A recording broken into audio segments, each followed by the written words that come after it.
Welcome to the Nick Blevins Family Ministry Podcast. Our goal is to help you maximize your church's potential. You'll hear from top leaders in children's, student, and family ministry about the principles and practices they use. Now here's your host, Nick Blevins.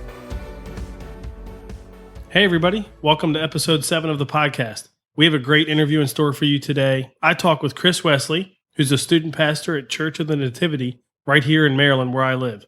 Church of the Nativity is a Catholic church, and they have done so many unique things to reach people who are not a part of any church. So they still hold true to all the traditions and things you would expect in a Catholic church, but at the same time, you would really be surprised at how much they've changed to help it make sense to people who are brand new to church or maybe haven't attended since they were kids. We talk about that, but we also talk primarily about creating a strategy for your student ministry. Chris walks us through the process that he used to develop a strategy for the student ministry there when he came on board. And so there should be a lot of things in here that you can take away to use at your church, whether it's children's ministry or student ministry. Before we jump into my conversation with Chris, though, I'd love to ask you to leave a rating and a review for the podcast on iTunes. This just goes a long way to helping get this in front of other leaders. And if you're listening on iPhone, you can just go to the podcast there, you hit subscribe, and then you can hit the review button. And right there, you can hit write a review. And you'll probably have to sign in to do that, but you can leave a rating and a review, and that would be really helpful. So if you could do that, I appreciate it. If you're like me, you probably listen to podcasts on the run, but the fact that you can do it right there in the app is really helpful. As usual, you can get the show notes to this episode at nickblevins.com/episode 7. But let's jump into my interview with Chris Wesley. Well, today on the podcast, we have Chris Wesley. Welcome, Chris. Hey, thanks for having me, Nick. Chris, tell us a little bit about yourself and your family and your church. Yeah, so I have been in full-time ministry for about 12 years, and I serve as the director of student ministry at Church of the Nativity, a Roman Catholic parish in Timonium, which is just north of Baltimore City. And I oversee high school, middle school, and our young adult programs here at Nativity. I'm married to the beautiful Kate Wesley, and together we have 2 boys, Matthew, who's 6, and Benjamin, who's 3. And I love them, and they drive me crazy at the same time. That's great. That's awesome. Chris and I serve in the same area. You're just about maybe 20 minutes apart, right? We're just 20 minutes apart here. And I first heard about Church in the Nativity, I don't even know, almost 10 years ago. Yeah. And you guys have just done some amazing things that I would say seem different maybe than what a lot of Catholic churches do. And I'd love for you to share a little bit with us about how you see that. Do you feel like you do things a little bit different? What do you do that is different? Oh, yeah, definitely. In fact, actually, the church that I work in is nothing like the church I grew up in. I'm from New Jersey originally. And in fact, when I first started working at Nativity, one of the things that attracted me to that place was the fact that they did things differently. And what I mean by differently is, you go into a lot of Catholic churches and there's a lot of traditional hymnals. And so Nativity really embraces contemporary music like a lot of other denominations do. We preach in message series, which is very unique to a Catholic church. So, as I'm explaining some of this stuff, Nick, I'm sure a lot of your listeners are like, oh, yeah, we do that at our church. But for Catholic churches, some of it's a little groundbreaking and new stuff. The other thing that we do is we've started to, for the last couple of years, have been streaming our services. We have, a staff of about 26 people. None of us really grew up or pursued a career in church ministry. It's just that God kind of called us into that area. And so we're just trying to figure it out. And for us, it's all about reaching the lost and making church matter in the lives of the people in our community. That's awesome. And I'm so proud of what you all do in this area. And we were talking before we started recording about, I can't tell you how many people that I talk to in this area, and this is probably true in other parts of the country too, but when we ask people, even in our church, how many of you have a Catholic background or something like that, it's usually 2/3 to 3/4. So it's a really heavy influence, even if somebody hasn't been attending church in a while, it's in their background. And you guys have just done such a great job reaching all people, but especially those people that have those roots, but maybe got away from church, which is a great thing. Now, you help me with the terminology here, but some of the things that I think you do are unique is you still hold to a lot of the fundamentals and the practices and of the Catholic Church. You just push the envelope in ways that don't violate that. Is that a good way to say it? Yeah. No, that's a great way of saying it. And we call that dynamic orthodoxy. That's nice. That's a good term. Kind of a term that we came across, dynamic orthodoxy, where, we still have the Mass with the Eucharist. We still believe all the tenets of the Catholic Church. We practice the sacraments and everything. But we're always asking the question, like, how can we do this in a way that makes it more attractive or more engaging, for our target audience? For me, one of the Catholic traditions that I oversee is confirmation, the sacrament of confirmation preparation, where it's similar to, just in case people aren't familiar, similar to baptism in the sense where you're preparing people to make this proclamation of their faith. And, traditionally it's just been done in classrooms. And so what we've designed there is a one-on-one mentoring program where students meet one-on-one with an adult, kind of like, just imagine like a spiritual coach almost, that's taking them through habits and disciplines of a disciple, and just preparing them to make this sacrament. So we're honoring the sacrament. We're treating it as a gift, which God has given it to us as a gift. But at the same time, we're changing the way that we've gone about it. That's good. And all of us probably are always, it seems like in the church now, we're all trying to figure out how do we make faith and growing faith and making disciples more relational and less class oriented. And that's what you're doing. And like you said, you're still holding to what has been, passed down for years as tradition. And I think the great thing too is people who do have that background, even if they haven't attended since they were 8 or 12 or whatever, there's comfort in that's familiar. Right. And then you also reach them in a way that probably surprises them, when they come. That's great. That's good. Well, I mean, we could probably spend hours just talking about all the different things you all do there. I think it's fascinating, and people can certainly connect with you if that's their context as well. But what we want to talk about more today is student ministry specifically. You've done this for a while. You blog about it, and you've been through it a lot. And so one of the things you're passionate about is leading student ministry with a strategy, not just kind of going week to week, but operating off of a strategic plan.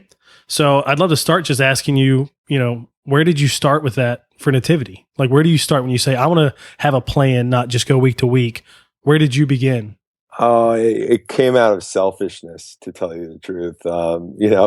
That's totally cool. That's totally cool. So when I was first hired, I inherited the ministry from Tom Corcoran, who he's our associate to the pastor, and he's on staff, and he had set up a good foundation for small groups. A lot of or for youth ministry, a lot of what he had learned was from places like Saddleback and North Point, and he had started to implement some of those things. But I remember when I first started there, he was showing me his calendar, and every single weekend, and I'm talking about not Sundays, but Fridays and Saturday nights, there was some kind of like youth event, whether it was playing laser tag, a lock-in, a ski trip, you name it. I mean, I remember those days. I grew up in that student ministry. Yeah. Right. And we all grew up in it. And as a teenager, you're thinking like, I love that stuff, and I want to do that stuff with other teens. But then as an adult, you're just like, that's a logistical nightmare. And I remember turning to Tom, looking at that. I'm like, how's your wife still married to you?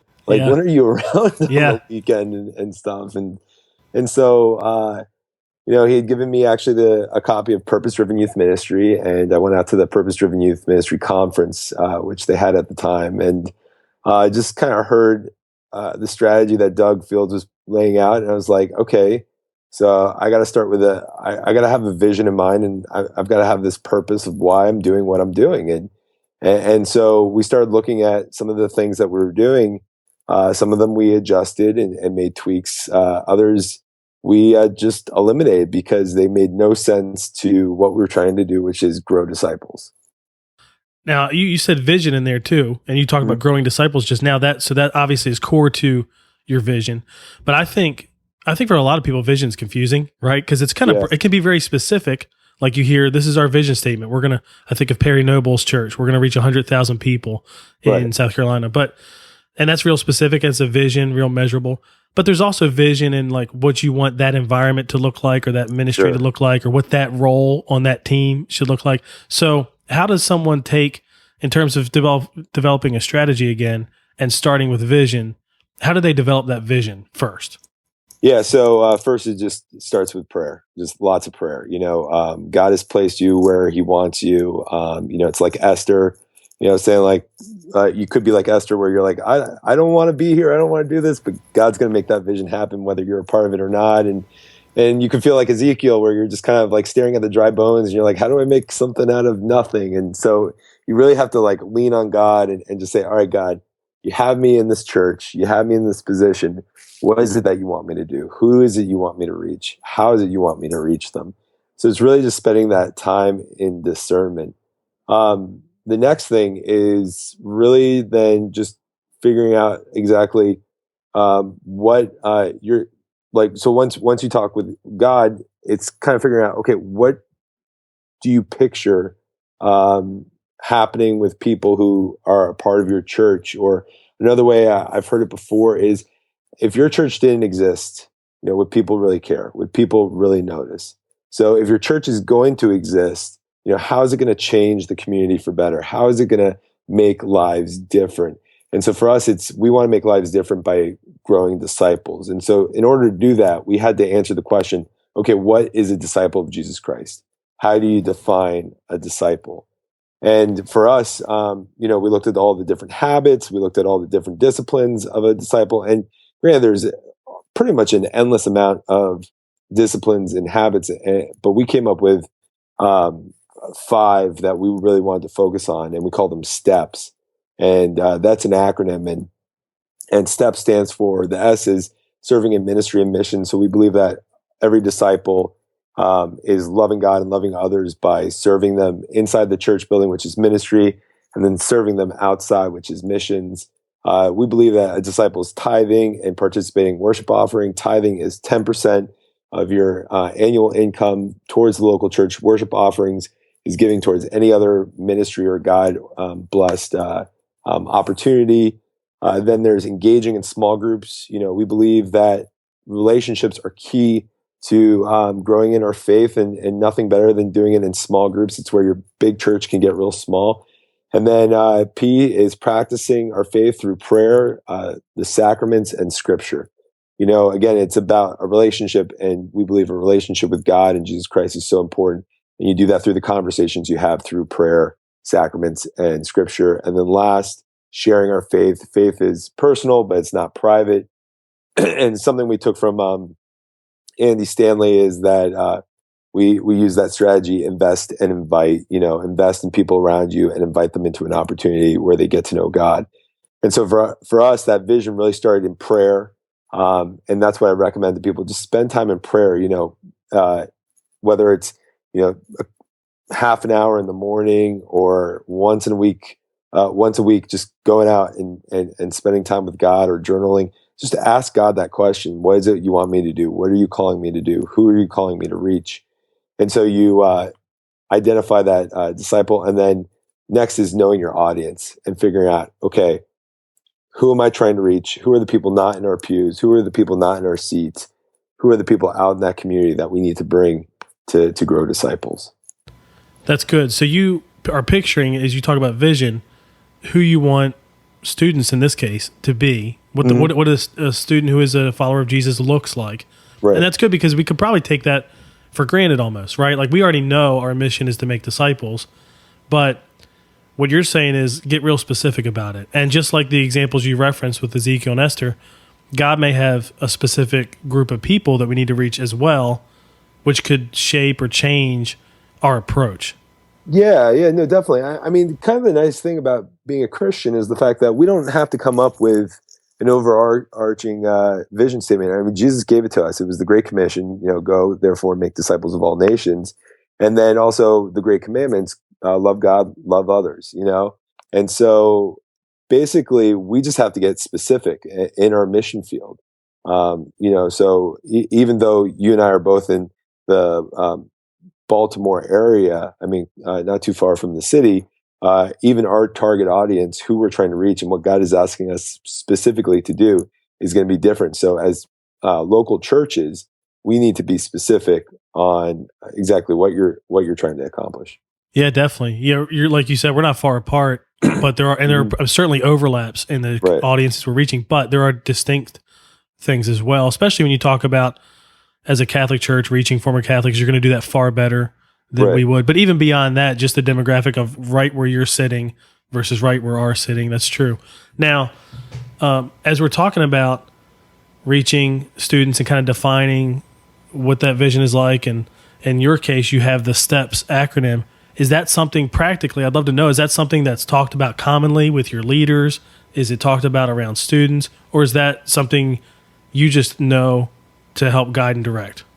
Yeah, so actually, about a couple of years ago, 2 years ago, myself, our director of children's ministry, our director of adult ministry, and one or two other people who are kind of related to those ministries, we just sat down and we're like, we're telling adults to do one thing, we're telling kids to do another thing, we're telling teenagers another thing, and they're pretty much all the same thing, but the language is very different. And so if we want to be this one church, one message, if we want to continue to build on what's being introduced on each generation, we need to consider the same lingo. And so we sat down, we came up with this acronym.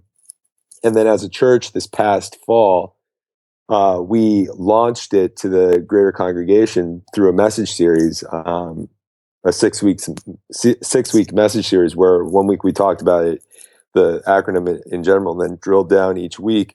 And so it's something that's now a part of every single level of our church.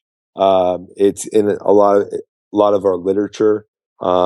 It's used in a lot of our deep discipleship and small group curriculum. So it's something that is now a part of our church's fabric. That's great. That's great, because now it's unified across all ministries. That's something I think is really helpful. In fact, in a previous podcast, I interviewed Christine Kreischer at a church just north of us in Pennsylvania, and she was talking about one of the things she thinks helped their church grow past a barrier where they kind of got stuck for a few years was clarifying that path. Yeah. Or like, what is a disciple, and how do we help people take steps to grow to that? And like you said, they do the same. It's across the whole church, and she points to that as the number one reason. And so that could be true for you. I mean, you guys have already, done some amazing things here, but the future's brighter, and maybe this would be something that would help push forward and help people grow even more. That's really helpful. Yeah, no, I agree. And there's a great book called Switch by Chip and Dan Heath, where they talk about creating a clear path, because you've got people who are thinking one way, they're feeling one way, but you need to set them up with that clear path to lead them in the direction you want them to go. That's helpful. And for me, it's a pet peeve too, even with smaller things where it's one thing in children's ministry and another thing, like take small groups. A lot of churches want to get people in small groups all throughout. And it's like, I don't even know, like kid groups for elementary and life groups and student ministry and small groups for adults. And it's just different words. It all means the same thing. That's like a pet peeve of mine. We used to use the phrase group life a lot at our church. And we talked about them as small groups, but we'd still use that phrase. And I used to always push, like, can we just kill that phrase? Can we just get rid of that phrase? Because we don't use it with kids and students. And we call them small groups, and it kind of, slowly fade away, which was a good thing. Yeah. I was glad to see that phrase die. And I don't know if the phrase matters as much as, like you're saying, just the consistency, just the same thing. So once you've defined the vision, you know who you're trying to reach, you know who you want to help them become. What's the strategy then? What did you do to start to look at the whole ministry again and say, okay, how am I going to get there? Yeah. So the first thing was kind of looking at what's the one thing that we can do consistently, because for us, it's really about consistency. And so that's where small groups really played into the picture. Before, when I had taken over from Tom, he, as I mentioned, had a couple of different events. There were some sort of small groups, but they were all connected with a large group event, and it was all good. But we really decided that the reason kids were going to come back, the reason, kids were really going to change was through small groups. And plus, organizing small groups last minute versus, planning years ahead. It's something you can do. It's very scalable. So we started building a small group program. And, we weren't concerned too much about curriculum because there's great curriculum out there. At first we were using Simply Youth Ministry and then, using things like Orange and just piecemealing, just different things. For us, really the focus was on the structure and defining that structure too. We wanted to make sure it was something that could be done and was scalable. The other part that was really important was recruiting the right people. We wanted to make sure that we had the right people who were committed to the vision, that were willing to kind of stick it out even if we failed. We want people who were not afraid of failure, not afraid of taking risks. And so that was forming first a small core team and then building on that. Can I pause for a second? I'd love to hear, because I think this is common when I talk with other ministry leaders, children's ministry or student ministry, especially if they're coming in and new or something like that. I find that they're needing, a lot of times they talk about just a change in leadership needed within the, not just at leader level, but volunteers, because maybe before it was run by people who maybe weren't all in with the plan or the vision. You know what I mean? So did you experience any type of turnover? Did people decide, this new thing, it's not for me? Did you fire anyone? You know what I mean? Like that's, I always love to ask that question because sometimes I feel like that's one of the biggest challenges in implementing a new plan is people that don't want to do the plan. It was so painful. Not that there isn't turnover nowadays, but it was so painful at first. I mentioned that I went to Saddleback, right? And I came back and I just remember being so on fire, just so ready to share all this great stuff that I learned. And so I brought the team that I had together. I'm like, this is what we're going to do. And this is how we're going to do it. And it's amazing. And this is what we can expect. And they all just kind of looked at me as if I had said, all right, now we're just going to rip off our arms and beat ourselves to death, and they're like freaked out. They're not excited. Yeah. Right. They weren't excited. And so I was talking to a friend later and she was like, you had a whole week to think that over. And you didn't like talk to us about it or share your thoughts about it. You just said, this is what we're going to do. So we had no ability to be ready for what you were going to say. It's not that we didn't disagree. It's just we weren't ready. And so I learned a valuable lesson there that you got to figure out how you reveal strategy to people. And you have to include people in the process. And at first, a lot of people, they were on board because people wanted to see things change. They wanted to see the ministry grow. So I think they were just willing for anything. But as we started to implement some of the changes, that's when you started to see, who was really ready for the journey and who wasn't. And, a lot of people at first stepped away and, not in poor taste or anything. They were just saying, hey, Chris, we've gone this far and we just don't think we can go any further. And that was totally okay. I was fine with that. It was hard to see some people go. Fortunately, I probably only had to fire like one or two volunteers, which was really painful. And it was because they were like really fighting against the vision that we were trying to, they would say to me like, hey, we're on board. But then they were starting their own groups. They were doing things differently. And so I just had to say, hey, you guys can do ministry as long as you want, but you just can't put Church of the Nativity label on it, or you can't say that it's a part of this, church, because that's not our vision. And so, that was hard in that standpoint. And that's probably shocking to some people listening because they would have thought of the idea of firing a volunteer. That's the last thing they want, right? They need more volunteers. But I have to, almost every ministry leader I talk to who has seen significant growth in their ministry, both in terms of how well they disciple and even reaching people who aren't a part of any church, have the same story. There's people that just weren't going to be on board. Some weed themselves out, like you said, but others, they're going to work against it. And as a leader, even if they're a volunteer, sometimes you have to fire them. And that sounds weird. It's like a phrase you don't hear often is firing volunteers. But yes. I just want to make sure we hit that well, because I think a lot of leaders listening probably need to do that, but just haven't done it yet. Definitely. And you would say, I'm guessing, it was a great decision for them and for you. Oh, yeah. And some of those people are still a part of the parish in much different ways. And there, actually, a couple of them are high capacity leaders. It just wasn't student ministry that was for them. And sometimes you have to release people. They think that they're in the right place, they're doing it, but you have to release people and encourage them to kind of try a different path. And, it's, you have, like, the most important thing is keeping your ministry healthy. because if it's not healthy, you're not going to reach kids for Christ. And, and this includes the leader, this includes yourself. Like, if you notice that there's any kind of misalignment, you got to address it early and as quickly as possible, because to recover from some of that is really, really challenging. I was just talking to a buddy of mine who just became pastor of a church, and we were talking about how some of his most important decisions right now are hiring his staff. And because you want to hire the right staff, you want to hire the right volunteers who are on board for the vision, because correcting that is much more difficult, and it can be very painful, and it can slow you down from what God's asking you to do. Yeah. And you said, the most important thing is health, and you alluded to, you got to be unified. If it's not unified, it's not healthy. Correct. That's good. That's really good. And it's great that some of these people have, they're in other areas of the church still serving. That's awesome. Yeah. So you decided that for you, the consistent thing you were going to create as part of your strategy was small groups, and then you recruited people to that. Yep. And then what? And then it was beta testing. It was just seeing if this would work or not. And so the first time we did our student small groups, we had about 3 small groups, 2 boys groups and 1 girls group. And we did them on a Tuesday night in the fall for 6 straight weeks.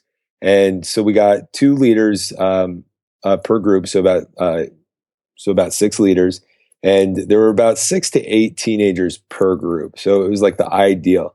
And we just said to everyone, we just want you to commit for 6 weeks. And I think we found something on Bluefish TV or Simply Youth Ministry, and just plug and play sort of video and have the small groups based off of that.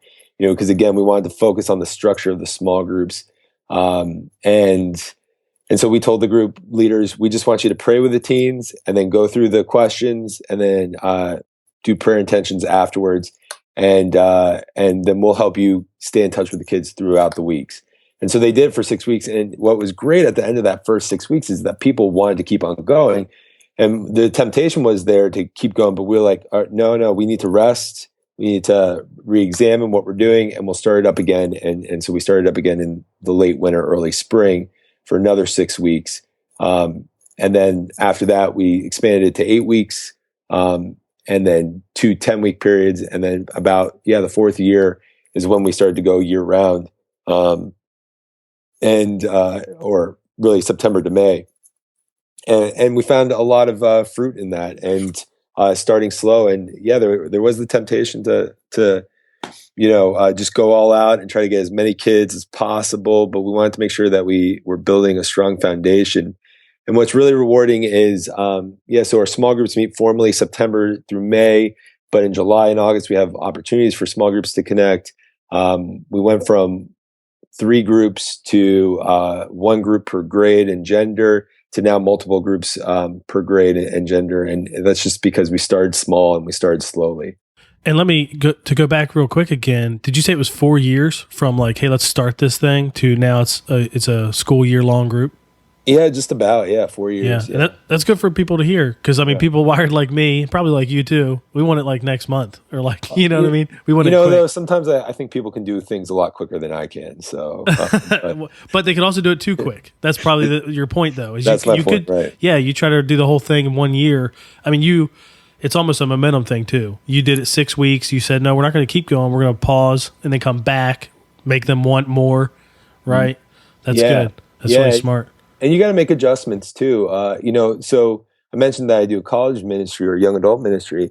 And at first we tried the same sort of thing that we were doing with high school with young adults, and just quickly learned that the way that you do young adult ministry, at least for our community, can't be the same as high school ministry. So we're back at the drawing board, and we're trying some new stuff here and there.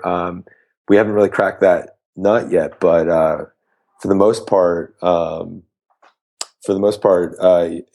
we've just learned that you got to start small and you got to be patient. I was hoping you were going to say you had figured it out, because I'm sure a lot of people listening, even if they're serving in children's ministry or whatever, right? They know that's part of their church, and maybe it's not their responsibility, but they care about it. We all care about it. We don't want to graduate students who then disappear. Obviously, we want them to be plugged in. I know for us, we don't have a young adult ministry or anything like that when high schoolers graduate. But we had to start. It was a gap. I mean, there was a few years ago where they were the least involved group in our church, Right. which was terribly shocking, you know? Right. And so we did what you did. We had to start with small groups. Like there were already small groups and some would get plugged in, but we had to start with, let's do a small group specifically for their age range, because that jump from 18, I just graduated or whatever, to I'm now in a small group with adults, many of which are over 25, Right. It's not like we had a ton of, even though our church is young overall, it wasn't like we had a ton of these groups with young 20s. And so we had to start there. But I always love hearing, because I feel like, kind of like student ministry, churches approach it very differently. Some do nothing, some have some kind of transition, some it's an entire ministry. And sometimes, like yourself, the student pastor's part of that. So is there any little bit right now that it is getting a little bit of traction with it, or is it still so early you're not even sure? So one of the things we're doing right now with the young adults is partnering with Towson University. They're on their campus, there's the Newman Center, and Father Matt Buning is on there. And so we're just kind of working with him and saying, okay, how can we, there's already something established on that university's campus. How as a church can we fuel and fund them? So it's a strategic partner.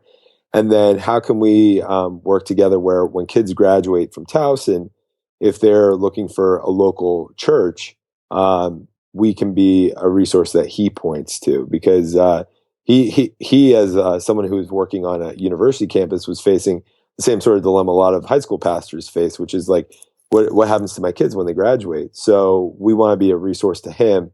And what we're finding is that young adults want the same thing that you have for your adults. It's just taking that first step is very intimidating. It's like, what's the bottom rung on the ladder that you can place in to make that next step simple for the next generation? Yeah, that's good. I think one of the things I realized was we expected young adults, just freshly graduated from high school, to jump into a small group, right? Start serving if they weren't already, which many of them already were serving, but start serving. And we kind of approached it like, because that's what all adults do. But the reality is it was too big of a jump. Like you're saying, there were some rungs missing on the ladder there. So we definitely have not figured that out. But that group thing and trying to make that step a little easier has definitely helped for us. Okay. Now, so that's a picture a little bit of like your strategy, but obviously there's more that you're doing as you serve students. You look at like 1 year or a whole picture. So right now, in addition to small groups, what does it look like, week to week or in a year? Like what do you do for students to help make disciples? Yeah, so our high school program is called Uprising. That's on Thursday nights from 7 to 9, and Resurrection is our middle school program on Sunday nights from 6:30 to 8:30. And the way that it looks is basically when a kid walks in for the first time, they're greeted at the door, and we use Planning Center online for their check-in resource, because we want to check in and make sure we're tracking the students who are coming in and being a part of our ministry. And then they just hang out. They just hang out for 15 to 30 minutes, depending on the program and when they arrive. And they just hang out and play ping pong, eat pizza. On Thursday nights, we also serve Chick-fil-A. They play board games. It's just pure social. And then we have ministers who hang around and just get to know the teens, as well as a small group leaders show up, and they'll interact with the teens that they know. And then we'll bring them into a space we call the theater, where we have worship music. We'll do a small little activity, and then I'll give a message. And really, that's substituting what we used to have as the video message. So we bring them together in a large group, and then they split up into their small groups. And for about 45 minutes to an hour, they'll go through a series of questions based off of the message that they just heard. But again, it's that same format of praying together, sharing life together, and praying for one another. And that's the consistent program that we have. And again, the large group atmosphere is kind of just to break the ice, because for some kids, walking into a small group can seem a little intimidating. It's like, how do I bust through? How do I get included? And so the large group, again, is just to sort of make that a little less intimidating. Now, do you teach the different messages? Is it do you prepare two each week? Do you kind of share the teaching, or is it the same message?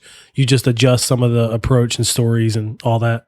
Yeah, so I have on staff Susan Smith, who she's part-time. She's our middle school coordinator. So she'll take on the bulk of the speaking at middle school, but there are some weeks where I'll speak at both, or I'll speak at the other. And yeah, it's we'll use the same scripture. The personal example I'll use might be a little bit different because, like talking about getting my license is going to be applicable in high school, but not necessarily in middle school. So I'll make adjustments there. And then, yeah, so make small tweaks like that. And then obviously the feel of the larger group activities are different with middle school than they are with high school. With middle school, you can get a lot more goofy, a lot more high energy.